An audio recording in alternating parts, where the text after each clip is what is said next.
दोस्तों, एक बार एक शिष्य ने अपने गुरु से सवाल किया, जीवन का सबसे कीमती धन क्या होता है। गुरु ने इसका उत्तर देते हुए कहा कि चाहे मेरे पास पैसे ना हो, चाहे रहने के लिए छत भी ना हो, कोई सुख सुविधा ना हो, लेकिन अगर मेरा शरीर स्वस्थ है तो मैं दुनिया का सबसे धनवान आदमी हूँ। शिष्य ने पूछा कि गुरुदेव, आपकी उम्र 100 साल पार कर चुकी है और फिर भी आप इतने स्वस्थ हैं। आपकी बुद्धि बड़ी ही तीव्र है और आपकी चेहरा सूर्य की तरह चमकता रहता है और वहीं पर आपकी बदन से भी चंदन की खुशबू आती है।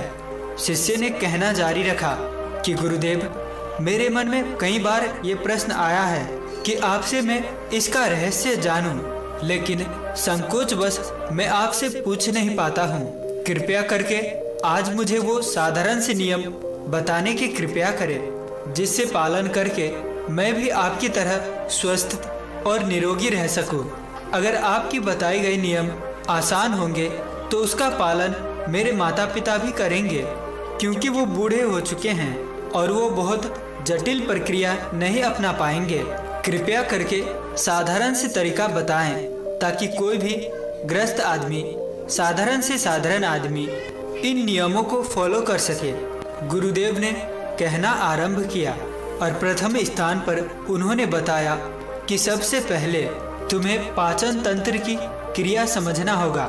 जो भी आयुर्वेद का विद्वान होता है वो ये जानता है, अगर आपका पाचन तंत्र लगातार भोजन पचाने में लगा हुआ है तो स्वाभाविक है कि ऊर्जा की एक खास मात्रा आपकी भोजन को पचा रही है।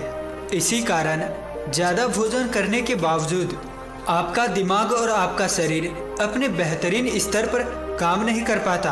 तुमने देखा होगा कि भोजन करने के बाद जब पाचन प्रक्रिया शुरू होती है, हर कोई जानवर नीचे बैठ जाता है, वो बस लेट जाते हैं, क्योंकि ये इसीलिए क्योंकि दूसरी कामों के लिए ऊर्जा नहीं बचता। चाहे वो मांसाहारी हो या शाकाहारी हो, हर जानवर खाने के बाद नीचे बैठ जाता है और ये एक इंसानों के लिए भी प्राकृतिक जरूरत है। खाने के बाद वो बैठ जाना चाहते हैं क्योंकि दूसरी चीज़ों के लिए उसमें ऊर्जा नहीं होती। आप अपनी पूरी क्षमता को इस्तेमाल करना चाहते हैं तो आप अपनी शरीर को ऐसा बना कर रखिए, आप कुछ भी खाएं तो 1.5 से 2 घंटे के अंदर आपका पेट खाली हो जाना चाहिए। पेट खाली होने का मतलब है पेट की थैली खाली होना, यानी कि भोजन आंत के दूसरे भागों में चला जाता है तब पेट खाली हो जाता है। क्योंकि आंत में प्रक्रिया बिल्कुल अलग होती है, वहाँ पाचन नहीं होता है, वो ऊर्जा को ग्रहण करती है। आंतों द्वारा इस ऊर्जा को ग्रहण करने के लिए ऊर्जा ज़्यादा नहीं लगती है, ज़्यादा ऊर्जा लगती है पाचन क्रिया में। जब खाना पेट की थैली में मौजूद हो तो बेहतर है कि आप अपने गतिविधियों को कम कर लें। सोचिए, अगर सारा दिन खाना आपके पेट में मौजूद रहेगा तो आप अपने जीवन की पूरी क्षमता कम कर लेंगे, आपके शरीर में शक्ति नहीं बचेगी। आप खुद देखिए, जब आपका पेट में खाना मौजूद होता है तब शरीर कैसा महसूस करता है और जब पेट खाली होता है तब शरीर कैसा महसूस करता है। आप खुद पाएंगे कि आपका शरीर और आपका दिमाग तब बेहतरीन रूप से काम करता है जब आपका पेट खाली होता है। इसके एक पहलू और है, देखिए, हम सब ये जानते हैं हमारा शरीर हर समय नई कोशिका बनाता रहता है और पुरानी कोशिकाओं को खत्म करता रहता है, जिससे हमारे शरीर का शुद्धिकरण होता रहता है। जब भोजन हमारे पेट में होता है, यानी कि हमारा पेट जब खाली नहीं होता तो ये शुद्धिकरण 80% कम हो जाता है। वो सारी गंदगी जो शरीर से अपने आप बाहर निकलती थी, अब वो निकलनी बंद हो जाएगी, जो कुछ समय बाद आपके लिए तरह तरह की समस्याएं पैदा करेगी। देखिए, योग में पेट का हमेशा साफ रहना बहुत महत्वपूर्ण रहता है। किसी भी पारंपरिक प्रणाली में अगर आप देखेंगे तो आप पाएंगे कि जब भी किसी आप आयुर्वेदिक चिकित्सक या वैद्य के पास जाते हैं तो सबसे पहले वो आपकी पेट की सफाई करते हैं, क्योंकि वो जानते हैं कि आपकी ज़्यादातर प्रॉब्लम पेट साफ ना होने की वजह से ही है। सिर्फ एक दिन के लिए अपने पेट को पूरी तरह से साफ करने के बाद महसूस करें कि आपको कैसा महसूस होता है। आप अपने अंदर बहुत हल्का और साफ महसूस करेंगे। हर दिन आपको इसी तरह महसूस होना चाहिए। आमतौर पर पारंपरिक रूप से घी को पहले निवाले के रूप में खाया जाता है। घी एक चिकनाई वाला पदार्थ है जो पूरी आहार नली को चिकनाई देता है। आपको सबसे पहले इसे ही खाना चाहिए ताकि ये भोजन के प्रभाव को आसान बना दे। जब आप बहुत मसालेदार भोजन खाते हैं तो उसे खाने से पहले आपके भोजन मार्ग पर घी के परत चढ़ाना बहुत ही महत्वपूर्ण होता है। घी का महत्व ये है कि ये आहार नली को साफ करता है। तो जो व्यक्ति घी का उचित तरीके से सेवन करता है उसके पेट हमेशा साफ रहेगा। उसकी आंत में कुछ नहीं चिपकेगा या कुछ भी लंबे समय तक ठहर नहीं पाएगा। पेट का कैंसर, आंत का कैंसर आजकल ये बहुत ज़्यादा हो रहा है। तो अगर आप एक निश्चित मात्रा में घी का सेवन करते हैं तो ये घटनाएं, बीमारी बहुत कम हो जाती है। उसके लिए घी सही गुणवत्ता का होना चाहिए। सही तरीके से गाय या भैंस का दूध से बनाया जाए तो इसके हमारे शरीर में बड़े ही महत्वपूर्ण फायदे देखने को मिलते हैं। उसके बाद शिष्य ने सवाल किया कि गुरुदेव, पाचन क्रिया के बारे में तो मैं सब कुछ समझ गया हूँ। आप ये बताइए कि आपके जैसा सूर्य जैसा तेज पाने के लिए क्या प्रक्रिया अपनाना चाहिए। गुरु ने इसका उत्तर देते हुए कहना शुरू किया कि देखिए, आज के समय में बहुत सारे लोग सुबह उठते ही खाली पेट चाय पीते हैं। चमकता हुआ तेजस्वी मुख पाने के लिए हमें कुछ प्रक्रिया नहीं अपनाना पड़ता है। इसके लिए हमें बस अपनी दिनचर्या सही करनी है, अपना खान पान सुधारना है। सुबह सुबह खाली पेट चाय पीना जहर के समान होता है। ये धीरे धीरे आपके अंदर, आपके पेट के अंदर, आपके आंतों के परत को खत्म कर देते हैं। इससे पेट में धीरे धीरे एसिडिटी होने लगती है और मन और मस्तिष्क सुस्त पड़ने लगते हैं। चाय के बजाय सुबह उठते हुए तुम्हें मिट्टी या फिर तांबे के बर्तन में रखा ठंडा पानी पीना चाहिए। लेकिन तांबे और मिट्टी के बर्तन की तासीर ठंडी होती है, इसीलिए कफ, अस्थमा या दमा जैसे रोगी इसका उपयोग ना करें। वो गुनगुना पानी ही पिए। रात में आपने तांबे, चांदी या मिट्टी के बर्तन में पानी रख दिया और सुबह खाली पेट बिना कुल्ला किए, बिना दातुन किए उसे पी लिया, और ऐसा ही पीना चाहिए। शिष्य के मन में एक प्रश्न उठता है और वो गुरुदेव से पूछता है कि गुरुदेव, कि हम बिना दातुन किए, बिना कुल्ला किए वो पानी पिएंगे, वो बासी थूक, वो लाड़ हमारे मुंह का वो सीधा पेट में चला जाएगा। क्या ऐसा करना चाहिए? गुरु ने उसे बताते हुए कहा, ये तो अच्छी बात है। बासी थूक, लार औषधि के समान होता है। गुरु ने चेतावनी देते हुए कहा कि देखिए, जिन लोगों को टीबी, अल्सर, निमोनिया है, उन्हें खाली पेट पानी नहीं पीना है। तांबे के बर्तन में, मिट्टी के बर्तन में रात के रखे हुए पानी में उसमें संस्कार मिल जाते हैं। तांबे के गुण उस पानी में आ जाती है और वो जब हम पीते हैं तो वो हमारे शरीर में जाकर बहुत से लाभकारी फायदे देते हैं। गुरु ने चेतावनी दी कि अगर मजबूरी ना हो तो प्लास्टिक की बोतल में कभी भी पानी मत पीना, क्योंकि एक प्लास्टिक की ऐसी संरचना होती है, जब वो गर्म तापमान पर आता है तो प्लास्टिक धीरे धीरे पिघलना शुरू हो जाता है, और जब वो बारीक स्तर पर पिघलना शुरू होता है तो उसके कण उस पानी में मिल जाते हैं, जो हमारे शरीर में जाकर कैंसर का कारण बन सकता है।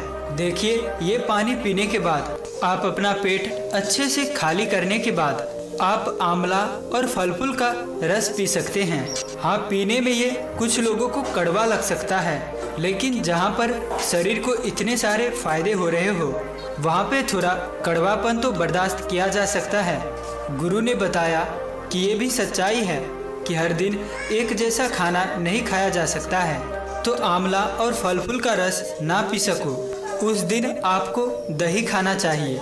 दही बहुत ही बेहतरीन आयुर्वेदिक औषधि है। अगर इसको सही से इस्तेमाल किया जाए तो हमारे शरीर में बहुत सारी बीमारियों को वो जड़ से खत्म कर सकता है। दही की पर्याप्त मात्रा लेकर उसमें गुड़ या मिश्री का मिसावट करके उसका सेवन कर सकते हैं, ताकि इससे कुछ मीठापन आए और आपको वो खट्टा ना लगे। अगर दही में गुड़ मिलाते हैं तो गुड़ बहुत ज़्यादा नया नहीं होना चाहिए। गुड़ जितना ज़्यादा पुराना होगा उतना ही लाभकारी होगा। और दही को थोड़ा पतला कर दे, फिर चम्मच से आप ऊपर नीचे करेंगे तो वो पतला हो जाएगा। पतला होने के बाद वो आसानी से हमारे शरीर में जा सकता है और उसको पचने में भी शरीर को ज़्यादा ऊर्जा नहीं लगानी पड़ती और वो जल्दी आसानी से पच भी जाएगा। आयुर्वेद के गणित के हिसाब से आप सुबह जब इन प्रक्रिया को पालन करते हैं तो आपके चेहरे का ओज बढ़ने लगेगा, चेहरे पर आपकी चमक आने लगेगी, आप ओजस्वी नजर आओगे। जल्दी ही लोग आपको बोलना शुरू कर देंगे कि भाई आपकी उम्र इतनी ज़्यादा है लेकिन आप लगते नहीं हो इतने उम्र के। आप क्या करते हो भाई, आप क्या खाते हो भाई। सन्यासियों और ऋषि मुनि जैसे तेज पाने के लिए ध्यान और खान पान, ये दो चीज़ें सबसे ज़्यादा जरूरी होती है। अगर कोई ग्रस्त आदमी भी इन नियमों का पालन करता है तो वो भी सन्यासियों जैसा ओजस्वी और तेजस्वी हो सकता है। शिष्य ने आखिरी प्रश्न किया कि गुरुदेव, मुझे ये दो नियम तो अच्छे से समझ में आ गए हैं। पहला नियम, अपने पेट को खाली रखेंगे तो हर बीमारी से मुक्त रहेंगे। दूसरा नियम, अपने चेहरे पर ओज और तेज कैसे प्रकट कर सकते हैं। बस एक आखिरी समस्या का समाधान और करवाना है।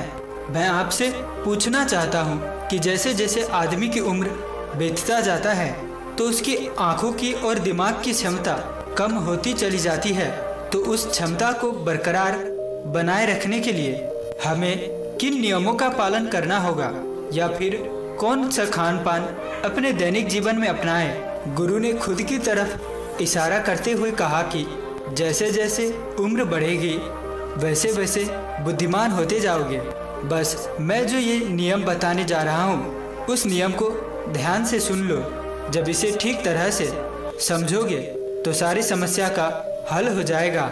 सबसे पहले सफ़ेद कद्दू के औषधिक गुण के बारे में जानो। आयुर्वेद के गणित के हिसाब से सफ़ेद कद्दू का जूस कैंसर को मिटाता है और साथ ही ये दिमाग की तीक्ष्णता को बढ़ाता है।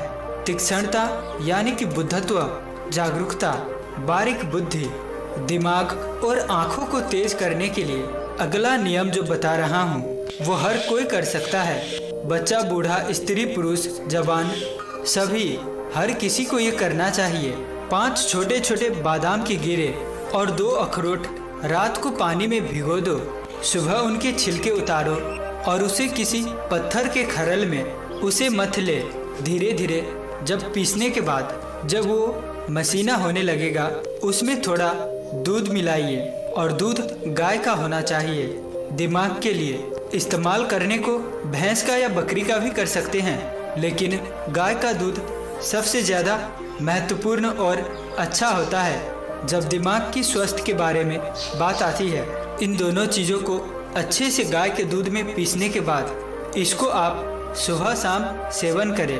जब आप इसका सेवन करते हैं तो आपकी आंखें और आपका दिमाग इन दोनों के लिए बहुत ही लाभकारी होगा।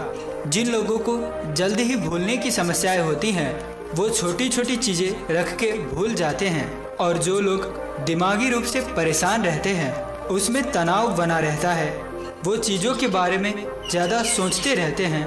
ऐसे लोगों के लिए ये एक औषधि है जो कि बड़े लाभ प्रदान करेगा। मन में एक ठंडक पहुंचाएगा जिससे उसका दिमाग अपने भीतरी स्तर पर गहराई से काम कर पाएगा और बूढ़ा होने के बाद भी दिमाग तेज और तीक्ष्ण रहेगा। दिन प्रतिदिन बुद्धिमत्ता बढ़ती जाएगी, उम्र के साथ घटेगा नहीं। और हाँ, आखिर में जो एक सबसे बड़ी महत्वपूर्ण नियम है वो है आपको एक पत्ती लेनी है, नीम की पत्ती।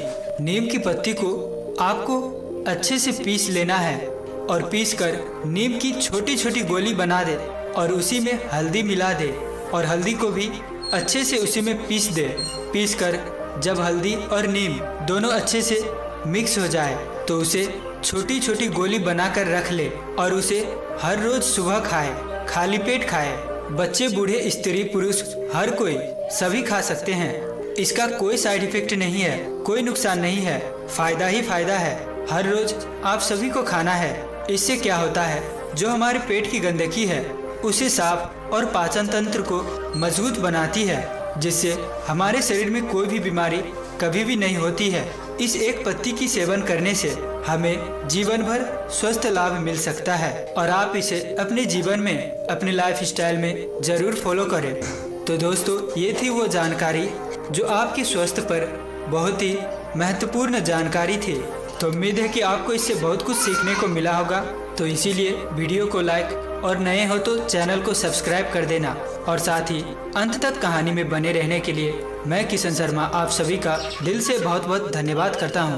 तो चलिए मिलते हैं ऐसी किसी और नई वीडियो में। तब तक के लिए अपना ख्याल रखें। धन्यवाद।